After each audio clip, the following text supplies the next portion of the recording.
ព្រះបន្ទូលរបស់ព្រះអង្គមានឫទ្ធានុភាព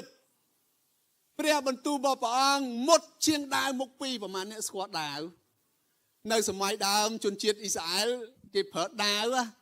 បាទគេធ្វើសង្គ្រាមច្រើនណាស់ប៉ុន្តែសម័យយើងឥឡូវយើងអត់មានដាវទេឃើញទេមានតែកំបិតធ្វើម្ហូបបើកំបិតយើងមិនមុតយើងបាក់កាប់សាច់បាក់ហាន់បន្លែមែនទេប៉ុន្តែព្រះបន្ទូលរបស់ព្រះអង្គមានព្រះបន្ទូលព្រះបន្ទូលរបស់ព្រះជាម្ចាស់ជាព្រះបន្ទូលដ៏មានជីវិតជាព្រះបន្ទូលដ៏មានជីវិតនៅពេលដែលព្រះអង្គបង្កើតអ្វីៗទាំងអស់អ្វីនោះបានកើតឡើងតាមរយៈព្រះបន្ទូលរបស់ព្រះជាម្ចាស់ព្រះបន្ទូលនោះបានកើតចេញជារូបរាងព្រះបន្ទូលនោះនៅធ្វើការកន្លែងណាខ្ញុំអត់ដឹងប៉ុន្តែរូបរាងបានកើតឡើងមក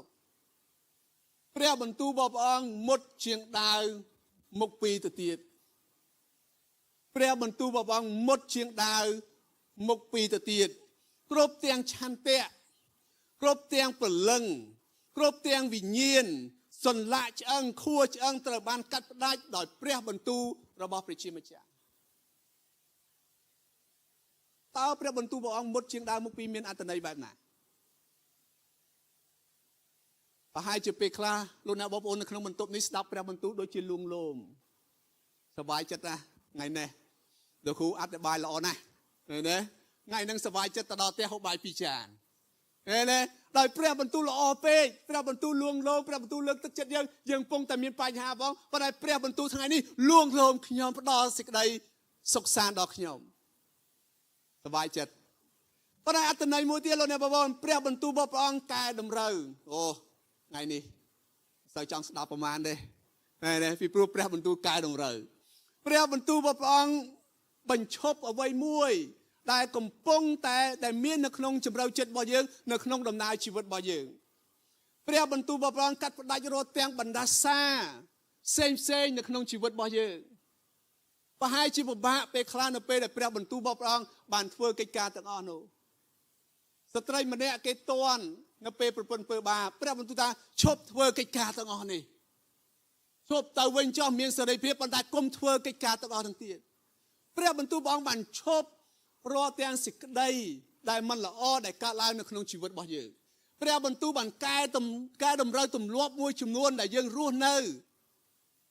តែ20ឆ្នាំពេលខ្លះយើងរស់នៅក្នុងទម្លាប់មួយដែលយើងអត់ដឹងថាទម្លាប់នោះវានឹងបំផ្លាញជីវិតរបស់យើងប៉ុន្តែនៅពេលដែលយើងស្ដាប់ព្រះបន្ទូលរបស់ព្រះអង្គហើយព្រះបន្ទូលបានកែតម្រូវនៅក្នុងជីវិតរបស់យើង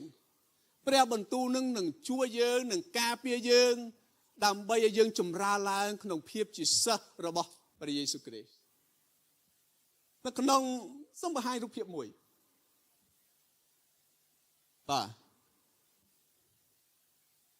នៅពេលដែលខ្ញុំមើលរូបភាពនេះពេលខ្លះនៅក្នុងជីវិតរបស់យើងវាហាក់បីដូចជាមានសោជាច្រើនដែលកំពុងតែចាក់ឲ្យខាំងនៅក្នុងជំរឿចិត្តរបស់យើងតែធ្វើឲ្យជីវិតរបស់យើងហាក់បីដូចជាមានឧបសគ្គច្រើនมันអាចដោះស្រាយបានមែនដែរអត់ដូចជាអត់មានផ្លូវចេញដូចជាអត់មានកូនសោដើម្បីចាក់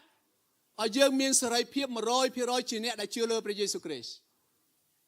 មានឧបសគ្គជាច្រើនមានកិច្ចការជាច្រើននៅក្នុងជំរឿចិត្តរបស់យើងមិនទាន់ដោះស្រាយបាន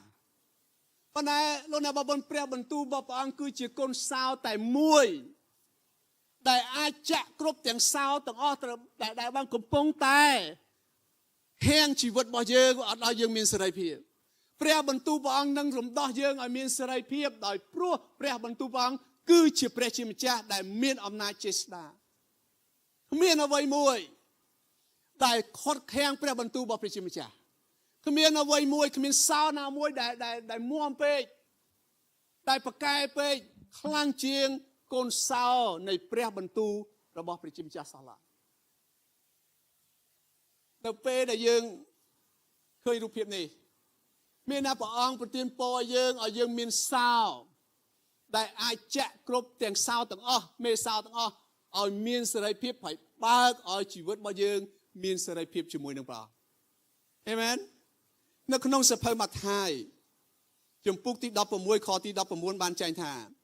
ខ្ញុំនឹងប្រគល់កូនសោព្រះរាជនៃឋានបរមសុខឲ្យអ្នកព្រះអង្គព្រះយេស៊ូវគ្រីស្ទ ព្រះអង្គថាខ្ញុំនឹងឲ្យកូនសោនៃព្រះរាជរបស់ព្រះជាម្ចាស់ជាភពមួយថ្មីជាព្រះរាជមួយថ្មីខ្ញុំនឹងឲ្យកូនសោដល់ប្រជារាស្ត្ររបស់ខ្ញុំ